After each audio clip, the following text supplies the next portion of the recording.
एक गांव में सुरेश अपनी पत्नी के साथ रहता था। सुरेश ने अपने खेत में आलू की लागत की थी।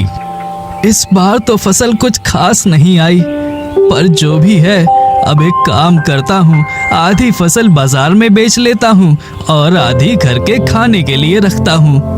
अगले दिन सुरेश अपनी फसल बाजार में बेचने जाता है। क्या सेठ जी, इतने कम पैसे, सिर्फ 10,000 ही।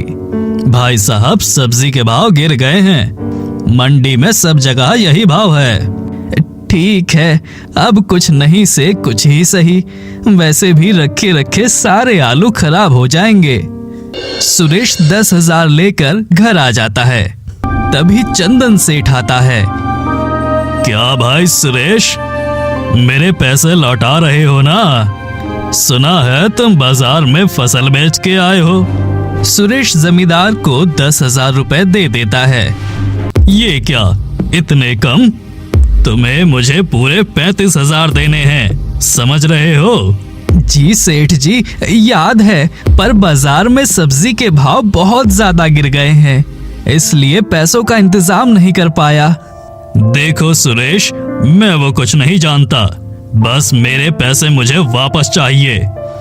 इस बार तो मैं थोड़ी देर रुक जाता हूँ, पर अगर मुझे 2 महीनों के अंदर सारे पैसे नहीं मिले तो तुम्हारा खेत मेरे नाम पर करना होगा।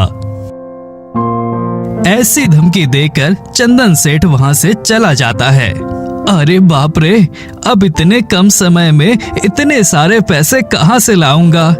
सुरेश बचे हुए आलू के बारे में सोच ही रहा था कि तभी उसे शहर में खाए हुए वड़ा पाव की याद आ जाती है। क्यों ना मैं गांव में लोगों को वड़ा पाव बेचूं? वैसे लोगों ने कभी शहर का वड़ा पाव नहीं खाया होगा। अगले दिन से सुरेश गांव में वड़ा पाव बेचने लगता है।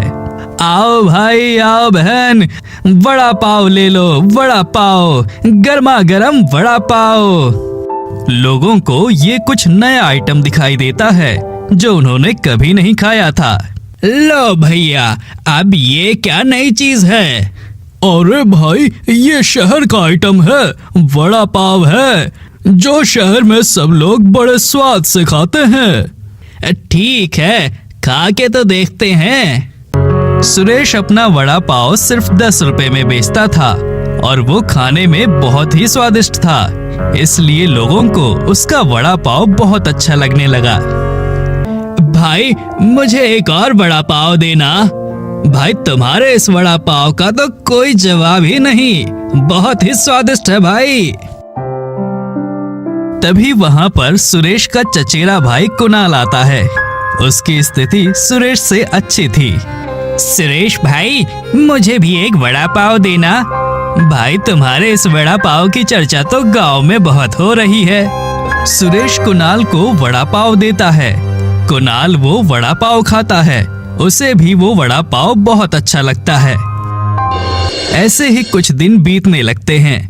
सुरेश के पास अच्छे खासे पैसे जमा होने लगते हैं। एक दिन कुणाल फिर से उसके ठेले के पास आता है। वो देखता है कि पहले से बहुत ज्यादा लोग अब उसके वड़ा पाव के ठेले पर आकर वड़ा पाव खाने लगे हैं। ये क्या, इस सुरेश के पास तो अब अच्छे खासे पैसे आ गए हैं और इसकी आमदनी भी अच्छी हो रही है। मैं ऐसा नहीं होने दे सकता। अगर ये पैसे वाला बन गया तो गांव में मैं किसी को मुंह दिखाने लायक नहीं रहूंगा। कुणाल सुरेश के ठेले पर जाता है।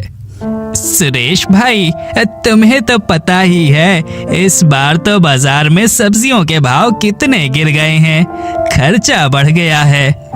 मुझे तुम्हारे ठेले पर कुछ काम मिल जाएगा तो बहुत मदद होगी भाई। सुरेश कुणाल को भी अपनी दुकान पर रखता है।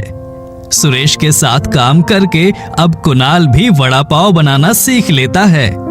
थोड़े दिन बाद कुणाल भी अपना ठेला बगल में लगा देता है। ले लो भाई, ले लो, शहर का असली वड़ा पाव मात्र 8 रुपए में।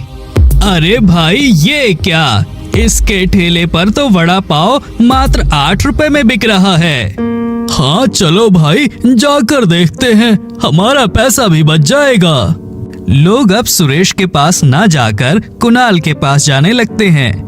इस कारण से सुरेश की कमाई भी कम होने लगती है।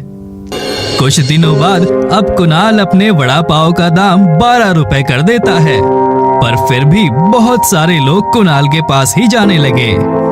ये क्या अच्छा खासा धंधा चल रहा था, पर इस कुणाल ने बीच में टांग अड़ा दी।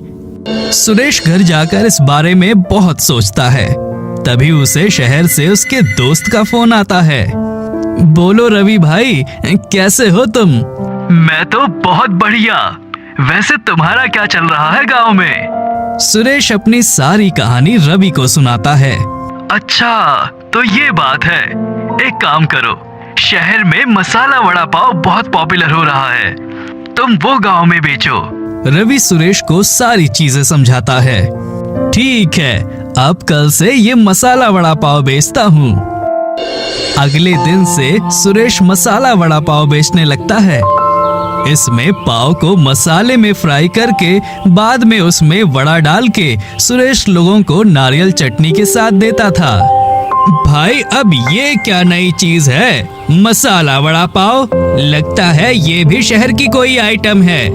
हाँ भाई, पर दाम वही रखा है, 10 रुपए। चलो खा के देखते हैं जाकर। लोग सुरेश का ये नया मसाला वड़ा पाव खाने आते हैं। सुरेश भाई, मुझे एक मस्त गर्मा गर्म मसाला वड़ा पाव देना। हाँ भाई, मुझे भी एक देना। सुरेश उन्हें मसाला वड़ा पाव एक थाली में चटनी के साथ सर्व करता है। भाई, ये तुम्हारा मसाला वड़ा पाव तो पहले वाले वड़ा पाव से बहुत अच्छा और स्वादिष्ट है। हाँ भाई, सच में ये तो बहुत स्वादिष्ट है। जी तो करता है बस खाते ही रहो। सुरेश भाई, मुझे एक और देना। सुरेश का ये मसाला वड़ा पाव गांव में बहुत फेमस हो जाता है। अब धीरे धीरे कुणाल की दुकान पर कोई नहीं जाता। सभी लोग सुरेश के ठेले पर ही जाने लगे। कुछ दिनों बाद कुणाल को अपना ठेला बंद करना पड़ा और उसे भारी नुकसान भी हुआ। तो दूसरी तरफ सुरेश की कमाई अब पहले से ज्यादा होने लगी। बाद में उसने जमींदार का कर्ज भी चुकाया और मेहनत से अपने खेत पर आलू उगाकर लोगों को मसाला वड़ा पाव बेचने लगा।